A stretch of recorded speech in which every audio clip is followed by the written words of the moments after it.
Hi, everybody. Captain Lou here with another Extravagant Few Minutes live here on the Captain Lou Sports Network on YouTube and, of course, on our Facebook page, which is the Captain Lou Extravaganza, and on X at The Real Captain Lou. We invite you to subscribe to our YouTube channel, by the way, where you can get all of our programming, all of our Extravagant Few Minutes episodes live and archived. The Extravaganza with yours truly and my tag team partner, Mitch Bernstein. We get a great show playing this Wednesday night at 7 o'clock. Ex-Major League Baseball player Chad Durbin's going to stop by. And, of course, our ACHA Power Play 10th season is in progress as we chronicle the road to St. Louis in 2026 and the national championships right around the corner. That, of course, live and archived. The way to get all those episodes is subscribe to our YouTube channel, which is the Captain Lou Sports Network. An Extravagant Few Minutes and all of our episodes on the network are brought to you by the exclusive secondary market of the Captain Lou Sports Network, and that is SeatGeek. Use the promo code Captain Lou. It's here on the screen, and you get $20 off your purchase. It's that simple. As if there's a game you want to go to this coming weekend, the Lions are going to be hosting the Giants. The Packers are going to be back in action. Michigan and Michigan State. Michigan State going to Iowa. If you're going to be in Iowa City, go to SeatGeek. Use the promo code Captain Lou, and you get $20 off of that purchase. Well, happy Monday, everybody, unless you're a fan of the Detroit Lions. Tough one last night in Philadelphia against the Eagles, a game that I think the Lions could have had. Their defense played great. Obviously, when you give up 16 points, their defense did the job. It wasn't one of Jared Goff's best games, and that's probably an understatement. And one has to wonder, love Dan Campbell, love his aggressiveness. He's a genius when it works, but when you're 0 for 4 or 0 for 5 on fourth down, 3 out of 18 or 3 out of 19 or something ridiculous like that on third and fourth down, maybe it's time to start thinking about that mentality a little bit. When your defense is playing good, maybe punt and hold them deep or something, or 3 points. I know it sounds like a consolation sometimes, but those add up. And so the Lions just was one of those nights that just couldn't get it done. When they had opportunities, they shot themselves in the foot. And it's not to worry, though. Relax. The Lions, they've got a winnable stretch of games coming up. Green Bay doesn't scare me. They could barely beat the Giants. The Giants, that's who the Lions have next weekend in Detroit. Winnable game. Dallas, do they scare you? They get to come to Ford Field. 3 straight. They get to 9-4 after that. Then everybody will relax. It'll be just fine. The Lions are still knee-deep in the playoff picture. I still think they've got a good shot at winning the division. Minnesota does not look that formidable with J.J. McCarthy at the helm. So relax, Lions fans. It's not over yet. 6-4. I know it's not maybe where you want to be. Everybody wants to be 9-1 or 10-0. We've been spoiled the last couple of years with some really good starts. 6-4 right now is not that bad. These last 3 games in November are very winnable, and then the first one in December before they go to the Rams. Then they've got Pittsburgh at home. And again, 1 out of the last 2, that'll get them to 10 or 11 wins, and that'll be more than enough to get a playoff spot and potentially win that division. One thing, though, that is really starting to bother me about the Detroit Lions, and that's Jameson Williams. Now, he got his extension, so we might be stuck with him for a while. But what he did last night is another in the latest episodes where he just doesn't think, and he's hurting the team. Off the field, on the field. I know he makes great plays, but then he makes boneheaded mistakes, and he continues to get away with it. And one wonders, with the message that Dan Campbell sends about toughness and discipline and accountability, it seems like Jamo gets chance after chance, time after time. And I, for one, am sick of it. I'm done with it. I'm done with the showboating attitude and it cost him 15 yards, cost him that extra point. That was part of the reason. You saw him on the sideline rolling his eyes after the fact. I'm tired of his antics. Maybe I'm old school, but he's cost us on the field and off the field with his gambling stuff, everything else. I don't know if he's worth the money. I don't know if he's worth the contract. I don't know if they get him in the offense enough to be worth it. And then he pulls this stuff and he continues to get a free ride. One wonders in the locker room how this sits. And after a while, his antics are getting old. With the message that they send in Detroit, supposedly. You know, enough is enough. Hopefully, this is it. I'll believe it when I see it. But again, as I said, the message that Dan Campbell preaches about attitude, about discipline, about accountability, stop making the mistakes, and he continues to do this. How much of a leash is he going to get before maybe it starts to fracture the locker room a little bit? I don't know. I for one, I'm tired of Jamo's antics myself. So, well, again, next week they've got New York, a good chance for Detroit to right the ship. We talked about the Packers. They hung on to beat the Giants last week, 27-20. Jacobs is out. Sounds like it could be a rough one for him. So I don't know how much that's going to hurt the Packers. The Bears and the Vikings. The Bears win another close one on the road. The Bears right now are in first place, half game ahead of the Green Bay Packers, a game ahead of Detroit.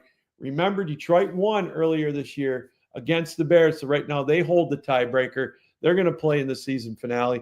They've got to play the Packers yet a couple of times.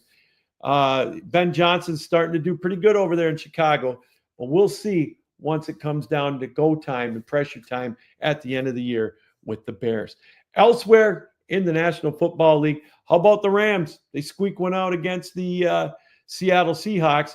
I think the Rams are the best team right now in the NFC, followed by Philadelphia and probably maybe Seattle. Seattle looked okay with that loss yesterday. Sam Darnold, the Sam Darnold that we've known to come and love in big games, 4 interceptions yesterday, and they still almost pulled it out. So I don't know about all that. But how about in the AFC, Kansas City? They're in trouble. They're 5-5. They've got a winnable stretch of games coming up, though. They've got the Jets. They've got they got the Raiders again. I think they've got the Dolphins. They've got a stretch of games at home. They're not out of the picture just yet, but they're in trouble. They can't afford to lose more than maybe 1, possibly 2 more games. And at 5-5, I don't know, but keep this in mind. They sneak into the playoffs. Yeah, they're going to be playing on the road. They're not going to be getting a home game, but they're going to be dangerous still. When you've got Patrick Mahomes and Andy Reid, you're not out of it. So we'll keep an eye on that. My question, though, with the AFC, is Denver really the best team in the AFC or New England? They're both 9-2 right now. Who got that on your bingo card at the beginning of the year? No, I thought take the over on their win total. That's one thing. But to see them 1-2 in the AFC right now, Denver with the number 1 overall seed, they've got the tiebreaker over New England at the moment based on conference win percentage. But I didn't see that happening. But Buffalo's not out of the picture yet, and of course Kansas City. Don't know what to make of the Ravens. You know, I think they're still going to win that division now, especially if Aaron Rodgers is going to be out for a while. They've still got a couple of games with Cincinnati but okay, they're not formidable. Indianapolis, are they really legit? I mean, these are 3 teams. Who would have thought Indianapolis, Denver, and New England would be the top 3 teams in the AFC 2/3 of the way through the season. It's crazy. It's parity. That's what they wanted. That's what Paul Tagliabue and Pete Rozelle wanted, and that's what we got now in the NFL. All right, let's turn to hockey. The Red Wings last night. This is a big win on the road for the Red Wings, 2-1 over the New York Rangers.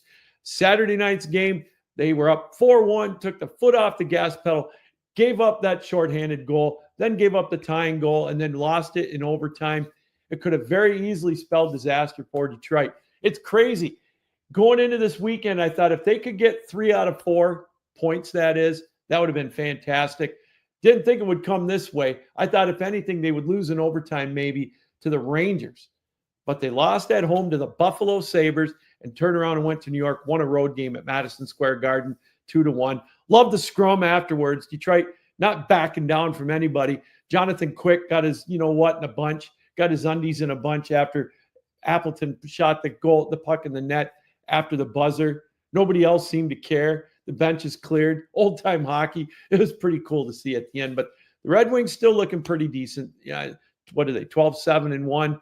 So, they're right in the thick of it. Only a couple of points out of the lead in the conference. So it's good to see them relevant. The big thing is, let's see if the Red Wings can keep it. When things get tough, those 2 and 3 game losing streaks, as long as they don't turn into 6, 7, and 8 like they have the previous couple of years, I think they'll be all right. And the Pistons tonight, the Pistons go for their 10th straight win as they take on the 1-win Indiana Pacers. The Pacers, I think, are 1-12. Detroit, I believe, is 11-2 right now, looking for that 10th straight win. Absolutely great run for the Pistons to start the number 1 team in the NBA East. I know it's early. I know it's only 13 games in of an 82-game schedule, but it's great to see them on top. They get a 2.5 lead over Cleveland and I believe over the Knicks or whatever. So, yeah, they're the number 1 seed in the East. The Oklahoma City Thunder are 13-1 in the West. And I think Denver's like 11-2 in the West too. So one of the top 3 teams in the NBA, that's the Detroit Pistons. Pretty cool to see. All right, tonight, back to football. Monday Night Football, Dallas and the Vegas Raiders. Who cares? I know I'm not going to lose any sleep over it. The Raiders are 3.5-point underdog at home. I think the line is 49.5 or over under. We're not touching that one. Presley said no way on this Monday Night Football game, so we're going to leave it alone. We had a pretty successful day, a pretty successful weekend. We're going to ride that until next weekend with the college football and the pro games. So, all right, one more time. We're going to close it by taking a look at the NFL playoff picture. Just something we like to do every week, and we talked about it earlier. Denver, the number 1 seed in the AFC right now. Who would have thought? They've got the edge. They've got the tie break over the New England Patriots based on win percentage in conference games. Both are at 9-2. Indianapolis at 8-2. Pittsburgh, the division leader in the North, at 6-4. Then you've got Buffalo at 7-3. The Chargers at 7-4. Wow, did they get their ass kicked yesterday by the Jacksonville Jaguars? Jaguars have that 7th seed right now at 6-4. So don't count out Buffalo yet either. They needed that win over Tampa Bay to get back to stay within 1 game in the loss column of the New England Patriots. And then you've got at number 8, you've got the Texans at 5-5. That was a must win. They hold the tiebreak, by the way, over Kansas City based on best win percentage in conference games. And I think they play each other. So that's going to be a monumental game right there later on in the year. Kansas City and Houston. All right, in the NFC, the Eagles have the number 1 seed over the Rams. They're both tied, but they have the number 1 seed based on the matchup where they won earlier in this year in Philadelphia. So that's going to loom large. Chicago is 7-3. Tampa Bay is at 6-4. They're the divisional leaders. Then you've got Seattle at the 5 spot at 7-3. The Packers at the 6 spot, 6-3-1. And San Francisco at 7-4. They're the last playoff seed. Then the Lions are on the outside looking in. Carolina is just a half a game behind Tampa. But one thing I want to tell you about Tampa, they're 6-4 right now. They're banged up, but they ran the gauntlet. They played at the Patriots, or against the Patriots. They lost that one. They're at the Bills. They lost that one. Then they got to go to the Rams. So they'll be 6-5. But after that, take a listen to this schedule for Tampa Bay.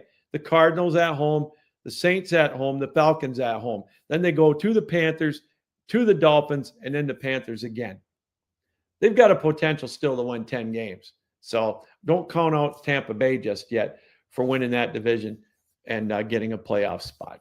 All right, that's going to do it, everybody, for another edition of the Extravagant Few Minutes. We want to thank everybody for welcoming us into your homes, on your computers, your laptops, however you watched us around the world right here on the Captain Lou Sports Network. Again, join us Wednesday night for another edition of the Extravaganza with yours truly and Mitch Bernstein.